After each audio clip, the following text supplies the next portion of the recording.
Bueno, vamos a tratar en este momento de El Escorial, de la gran, en fin, piedra lírica, como la llamaba Ortega, el gran monumento tan significativo de toda una época.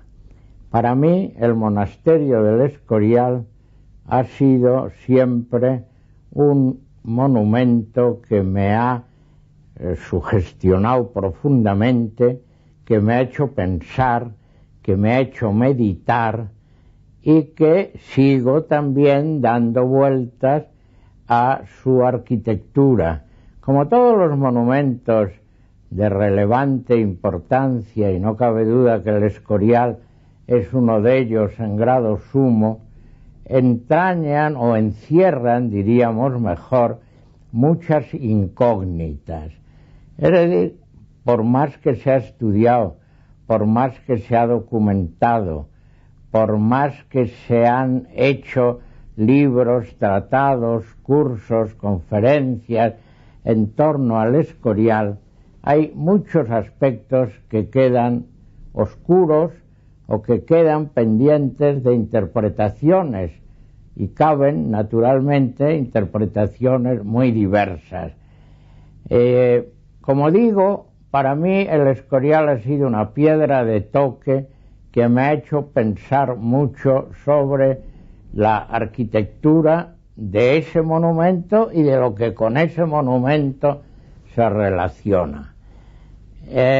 Cuando yo terminé mi trabajo, cuando yo terminé mi período de docencia como historiador, como catedrático de Historia de la Arquitectura en la Facultad de Madrid, precisamente en la Escuela Técnica Superior de Arquitectura de Madrid, yo dediqué mi última clase, se hizo con motivo de mi jubilación una pequeña ceremonia y yo impartí una clase a la que vinieron no solo los alumnos, sino otras personalidades y también, evidentemente, muchos profesores de la escuela.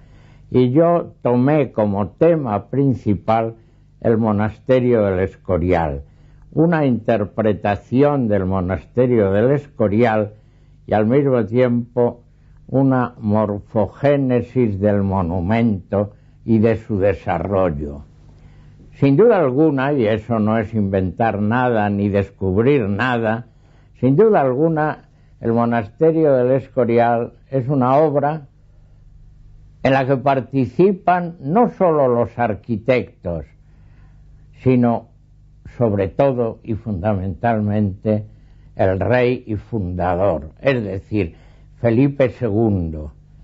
Si alguna obra monumental y arquitectónica representa o define una personalidad de un gran mecenas, de un gran constructor, es esta del Escorial, y dentro de ella Felipe II.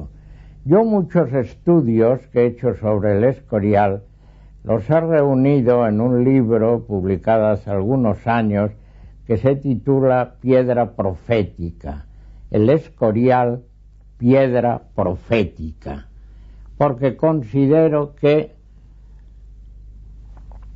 es un monumento cargado de símbolos y cargado de sentido ultramundano. Felipe II quiso representar ahí una serie de anhelos que él llevaba consigo. Es decir, el Escorial es el verdadero, yo diría, el verdadero sueño de Felipe II, lo que Felipe II soñaba. Hay un pequeño cuadro del Greco, muy conocido, que se llama El sueño de Felipe II, y es una representación de Felipe II arrodillado ante todo un panorama de símbolos cristianos. Pero yo diría que de una manera más concreta el verdadero sueño de Felipe II es el Escorial. Todos sabemos de sobra que el Escorial se origina con motivo de una gran victoria, quizá la única gran victoria que las armas de Felipe II obtuvieron en sus contiendas con Europa. Es la batalla de San Quintín, y además es una batalla que se realiza cuando Felipe II acaba de asumir la corona de España, cuando se retira su padre Carlos V, ¿no? Entonces esta acción de gracias que quiere significar Felipe II construyendo el monasterio del Escorial es el punto de arranque de esta edificación, pero no queda todo en ese punto de arranque. Es evidente que hace muchos años esto ya no, hoy ya no se tiene esta, digamos, mentalidad, como es lógico. Era muy frecuente que los reyes erigieran monumentos en acción de gracias de algún hecho favorable de su reinado. Muchas veces era también la desaparición de una peste que había asolado a sus estados, y que esa peste, al vencerse por las rogativas a determinados santos, vírgenes y tal, se vinculaba a un monumento. Por ejemplo, la famosa iglesia de la Salute en Venecia, que está a la entrada del Gran Canal, es un bellísimo monumento de todos conocido, que se hizo en acción de gracias por la desaparición de una peste que en el siglo XVII asoló la ciudad de La Laguna.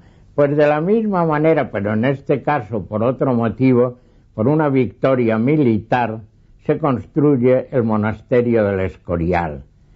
Y el monasterio del Escorial empieza por ser un monumento votivo, es decir, un voto.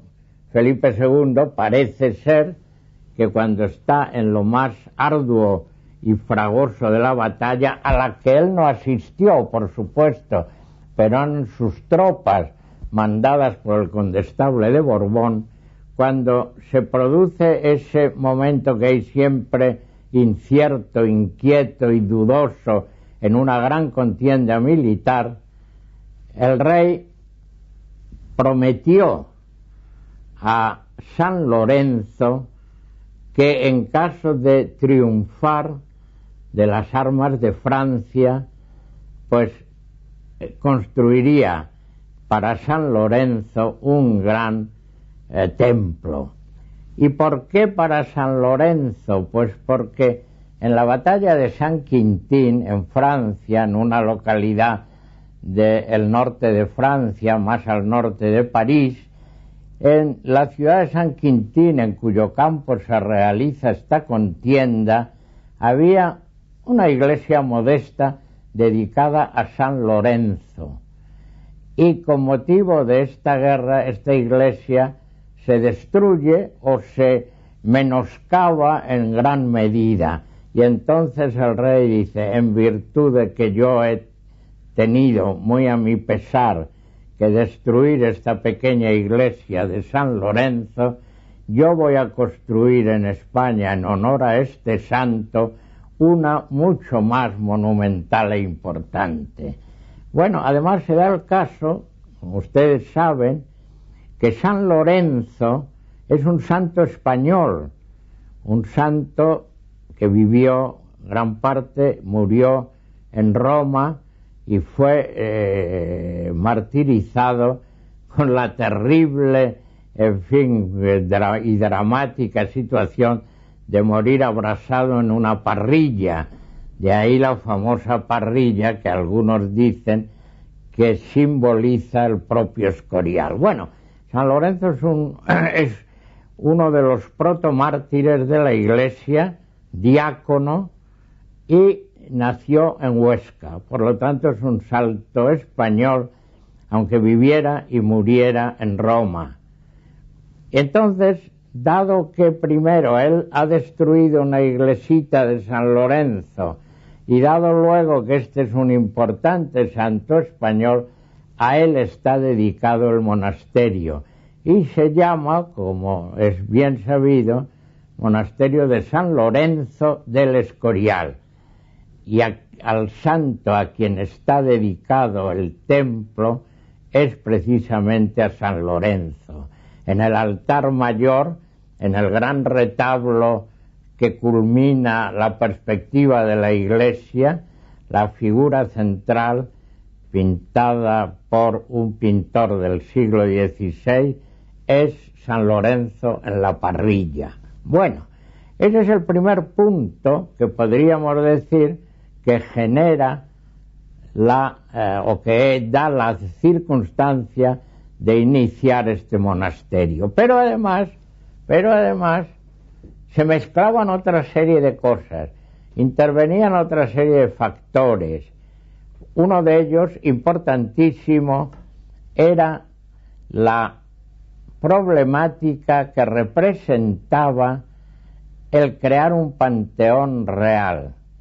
Es decir, los reyes de Castilla están enterrados en multitud de lugares, conventos, monasterios.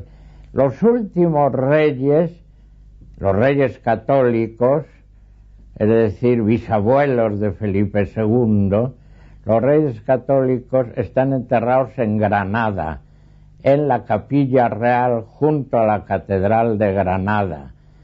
Razón de esto el que los reyes conquistaran Granada y fuera la conquista de Granada el último paso de la reconquista de España después de tantos años en que España estuvo en parte en manos musulmanas.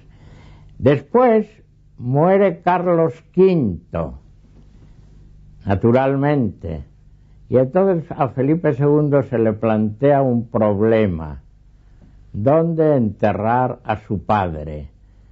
Para Felipe II, el padre era evidentemente algo muy importante, tenía una devoción filial importantísima, y por ese motivo piensa que no puede enterrarlo en Granada al lado de los reyes católicos, sus abuelos, por considerar que su condición de emperador le daba una preeminencia que no podía realmente hacer competir con la de los reyes católicos, que por otra parte eran también sus antecesores y progenitores. Y entonces, a la vista de esto, es otro de los motivos, se le ocurre a Felipe II crear un nuevo mausoleo para enterrar al emperador. Y ese mausoleo precisamente lo vincula a el monasterio del Escorial. De manera que templo votivo de acción de gracias, mausoleo de sus progenitores, se va enriqueciendo, en fin, el programa del Escorial cada vez más. Aparte de esto, él piensa crearse allí un palacio monacal. Los reyes de España vivieron durante la Edad Media muchas veces en palacios anejos a conventos antiguos. Él esto lo magnifica y lo eleva, y entonces se hace también un palacio cortesano unido al monasterio, y también un palacio privado donde él se recoge en las horas de meditación y de descanso. Ya tenemos templo votivo, ya tenemos por otra parte mausoleo regio, por otra parte palacio. Pero claro, sin olvidar una cosa sustancial que es el propio convento. Y el propio convento, que en un principio iba a ser de un número determinado de frailes de la orden jerónima, que no son los que ahora están en el Escorial, que son agustinos, pero en tiempos esto pertenecía a la orden jerónima, y entonces se duplican en vida del propio Felipe II el número y se ensancha más, se amplía más el Escorial. Y por último, bueno, no por último, pero en fin, como otra de las consecuencias importantes que trae esta fundación, es que el rey quiere, por una parte, crear un centro de estudios, de cultura, un colegio de trabajo y además una gran biblioteca. La biblioteca en el monasterio del Escorial es importantísima y hoy en día se puede decir que es, no en número, pero sí en obras extrañas y de calidad, una de las bibliotecas más importantes de este país. Con todo eso se va creando un compendio de cuestiones, de programas, de ideas que hacen del monasterio del Escorial, como digo, una obra única, única no en España, que evidentemente lo es, sino yo me atrevería a decir que única en el mundo. ¿Quiénes son luego, ya y termino, los artífices de este maravilloso conjunto monástico?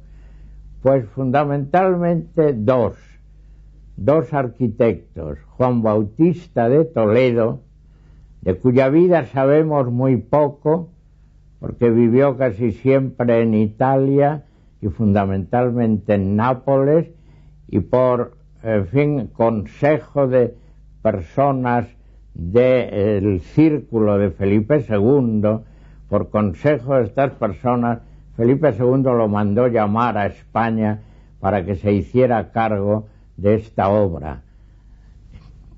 Trazó las líneas generales de la misma, lo que se llama la traza general, que es la que fundamentalmente y con pocas variantes podemos ver hoy. Trazó eso, empezó a dirigir la obra, pero duró, desgraciadamente, por una muerte, no digo que prematura, pero sí por una muerte que podía haber, en fin, venido más tarde. Lo que hizo fue que falleció a los 4 años de dirigir la obra y la continuó Juan de Herrera, de tal manera que Juan de Herrera, en cuestión de dedicación y de tiempo, fue el hombre que llevó a término y que culminó la obra que hoy en día también se asigna especialmente a Herrera, pero no olvidemos que Herrera es una parte del problema, que otro arquitecto iniciador fue Juan Bautista de Toledo, que fundamentalmente el alma y el motor de todo fue el rey. Artísticamente, también el monasterio del Escorial tiene sus características y también diríamos hasta sus secretos. Se ha considerado normalmente que el monasterio del Escorial es una obra del Renacimiento tardío, una obra de lo que luego se ha llamado también manierismo y romanismo, y algunos lo llamaron también arte trentino, pensando en su conexión con el Concilio de Trento. Pero no es solo eso lo que caracteriza al Escorial.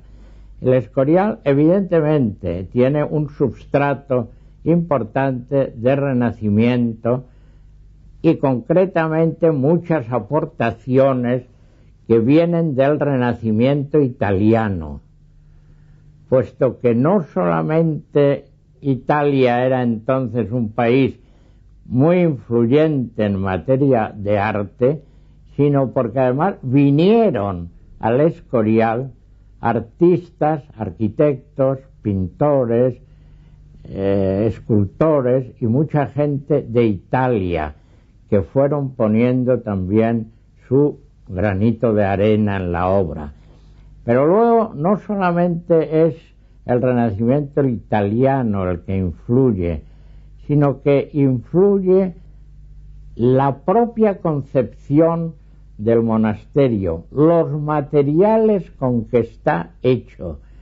Es decir, todos sabemos que es una mole granítica de considerables dimensiones, y esa mole granítica, con un material extraído de las propias montañas donde se asienta, dio también especial fisonomía a la arquitectura monástica, que tuvo que ser, por el propio material, muy sobria, muy contundente. De ahí esta severidad que siempre se asigna al monasterio, esta rigidez. Decía don Marcelino Menéndez y Pelayo, que por la época no eran de los más favorables a este monumento, no lo estimaban demasiado, todavía vivían en una época romántica y los románticos detestaron el Escorial. Decía que Herrera era un hombre seco, lo llamaba hombre de cartabón y plomada. Y en realidad parte de esta rigidez se debe a los materiales con que se hizo. El granito no es, como la piedra dorada de Salamanca, un material que se ajuste a las delicadezas de lo que había sido antes el arte plateresco. Es un material que exige una rigidez, una geometría verdaderamente exigente.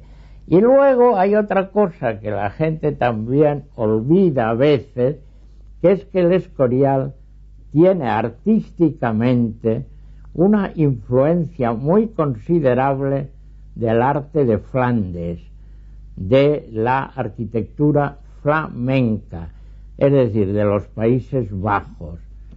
Carlos V sabemos que era de Gante, pero él había vivido en los Países Bajos como en tierra propia, pero Felipe II no. Felipe II había nacido en Valladolid, en Castilla, y cuando de príncipe fue a los Países Bajos, se sintió deslumbrado por la arquitectura de los Países Bajos, por sus techos de pizarra de gran inclinación, por sus chapiteles, por multitud de elementos de aquella arquitectura que al príncipe tan castellano le sugestionaron mucho, y puso y pudo traer al Escorial.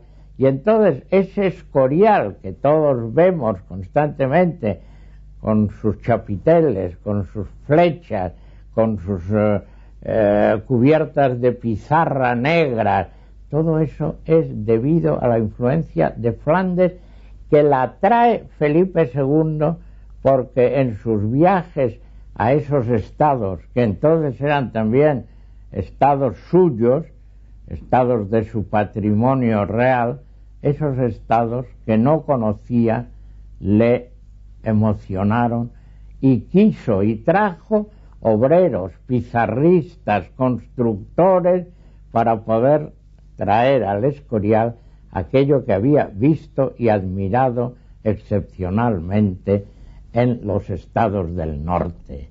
De ahí que el Escorial sea un compendio de cosas y que sea un monumento que ofrece infinidad de sugestiones, de perspectivas, de variantes, siempre, repito, unidos a lo que es la voluntad de su creador, don Felipe II.